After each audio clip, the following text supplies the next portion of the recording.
بسم الله الرحمن الرحيم إن الحمد لله نحمده ونستعينه ونسترضيه ونستبينه ونعوذ بالله من شرور أنفسنا وسيئات أعمالنا إنه من يهد الله فلا مضل له ومن يضلل فلا تجد له وليا مرشدا.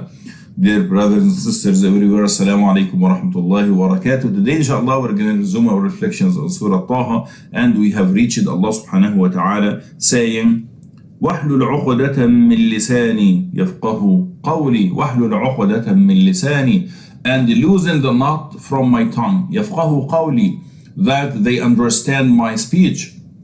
This was in reference to his list sallallahu alayhi wasallam. This list developed as a result of an accident in which he was given a date and a hot cold stone, and instead of the date he placed the coal on his tongue.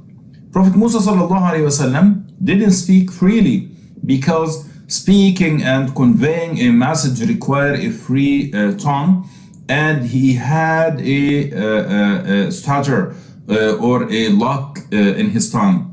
This stutter was also in the tongue of Al-Husayn ibn Ali radiyallahu anhu, and the Prophet sallallahu alaihi wasallam, when he heard Al-Husayn, would laugh and say he inherited it from his uncle Musa sallallahu alaihi wasallam. And you notice the precision of his expression in saying min lisani wahlul uqdata min lisani, from my tongue, as if he says wahlul uqdata lisani. This part of it, this could have been if he says wahlul uqdata lisani, this could have been interpreted as if he was rebelling against Allah's will, but he doesn't object and requests only a portion of his tongue to be able to carry out his task of informing and conveying that message. He didn't request that Allah subhanahu wa ta'ala remove the affliction entirely. Rather, he requested that his stammering be removed so that the audience could understand what he was saying. He was only requesting what was required to deliver his message. If he had asked for the complete removal of his ailment, he would have been cured. Basically, the prophets do not ask for anything more than what is required. Therefore, he was left with the shards of his tongue accident. Allah informs about what Fir'aun said about him. أَمْ أَنَا خَيْرٌ مِّنْ هَذَا الَّذِي هُوَ مَهِينٌ وَلَا يَكَادُ يُبِينٌ. Am I not better than this one who is despicable and can scarcely express himself clearly? This means he lacks eloquence in his speech. يَفْقَهُ قَوْلِي, understand my saying. This is the reason for his request.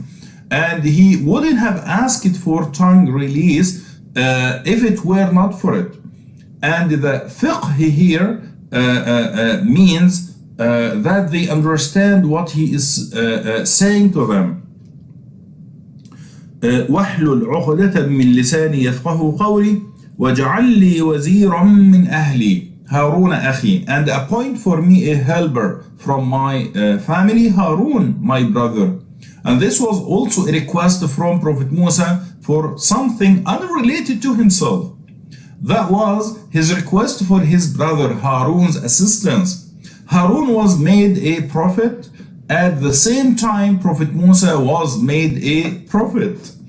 And this is the saying of Sayyidina Abdullah ibn Abbas. And according to Ibn Abi Hatim, Sayyidina Aisha went out to perform Umrah and stopped to camp among some Bedouins.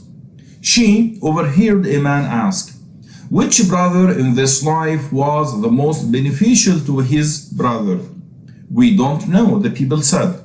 By Allah, I know, the man said. Sayyidah Aisha said, I said to myself about his swearing, that he shouldn't swear such an oath, singling himself out as knowing who was of most benefit to his brother. And then the man explained, it's Musa when he asked for prophethood to be bestowed upon his brother. Sayyida Aisha said, by Allah, he has spoken truthfully. This is why Allah praised Musa, saying, وَكَانَ عِندَ اللَّهِ وَجِيهًا, and he was honorable before Allah. A wazir, al-wazir, وَجَعَلْ لِي وَزِيرًا مِنْ أَهْلِ. A wazir, or a minister, is a personal assistant or aid. When Allah wanted to scare people about the afterlife, he said, كَلَّا لَا وَزَرْ إِلَى رَبِّكَ يَوْمَئِذٍ الْمُسْتَقَرِّ. No, there is no refuge. To your Lord, that day is the place of permanence. There is no refuge and no helper except Allah, because a wazir is derived from the verb wazara, and a minister is required when the person in charge cannot do things alone and requires assistance. A wazir is a trustworthy advisor who helps his master honestly. But a wizr is a mean cheater who works for his own benefit. The Quran says, وَلَا تَزِرُ وَازِرَةٌ وِزْرَ أُخْرَى, and no bearer of burden shall bear the burden of another. And according to the Prophet's honorable hadith, خَيْرُ الْمُلُوكِ مَلِكٌ جَعَلَ اللَّهُ لَهُ وَزِيرًا إِن نَسِيَ ذَكَّرَهُ وَإِن نَوَى عَلَى خَيْرٍ أعانه وإن أراد شرا كفه. The best of kings is a king. God made him a minister. If he forgets, he will remind him, and if he intends to do good, he will help him, and if he wants evil, he will stop him.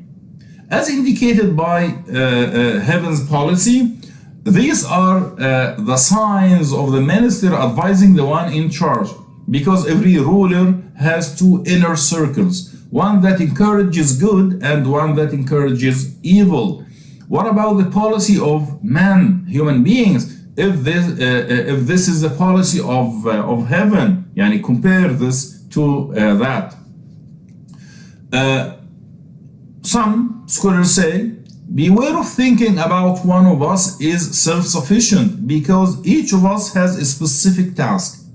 If you are increased in something, then you were lacking in another, and Allah put it in someone else to make up the difference. Coexistence is shared, but it's imposed by necessity rather than preference. Otherwise, what will you do if no one else favors you? And we have already demonstrated people's need for one another. We wondered what would happen if the sanitation workers or sweepers stopped working for a few days. And nothing will happen if the ministers are absent for several days. This is just for example. So don't think you are better than others. Each of them has a mission to complete, and if you are better in one area, he will be better in another, or others will be better in another or other areas. And this is due to the fact that the sum of one person's talents equals the sum of the other person's talents. Why is there such a disparity between people? You might wonder. They said, so that there would be a necessity in need of one another. So if everyone were equal, we would have said to a group of us, kindly sweep the streets on such and such a day. But they will not be so kind. But if the need for such work comes to them, they will rush to it. As we see now in the most difficult professions and tasks that people alienate themselves from, in fact, they despise it. You see its owner eager to carry it out despite the hardship it entails, and he even gets angry if he cannot find work. Why? Because it's the source of his and his children's income. With this perspective in mind, no one becomes arrogant or haughty, resulting in an introverted balance in society. وَاجْعَلْ لِي وَزِيرًا مِّنْ أَهْلِي. And he said, Prophet Musa sallallahu alayhi wa sallam said, min ahli, from my family, which means to be safe for me, implying that he will take good care of me. And this demand by Prophet Musa demonstrates the high etiquette of prophethood. Allah chose Musa sallallahu alayhi wa sallam to deliver the message. Why should he involve his brother in his task? Rather than being proud of the message, exalted by it and overbearing about it, Prophet Musa wishes to fully implement it. Hence, he attempts to fill in the gaps in his own communication with his brother. And if he wanted to monopolize the message, he wouldn't have made this request. This is a good example to follow. If you are assigned a task that is beyond your abilities, there is no doubt that you should seek help from someone else, as this demonstrates your commitment to the task at hand. And he's saying, Harun akhi, Harun, my brother. He chose his brother Harun to assist him with the message's mission. Then he explained why, saying in another verse, وَأَخِي هَارُونُ هُوَ أَفْصَحُ مِنِّي لِسَانًا. And my brother Harun is more eloquent in tongue than I am. Thus, Prophet Musa and Prophet Harun are complementary, and each compensates for his brother's deficiency.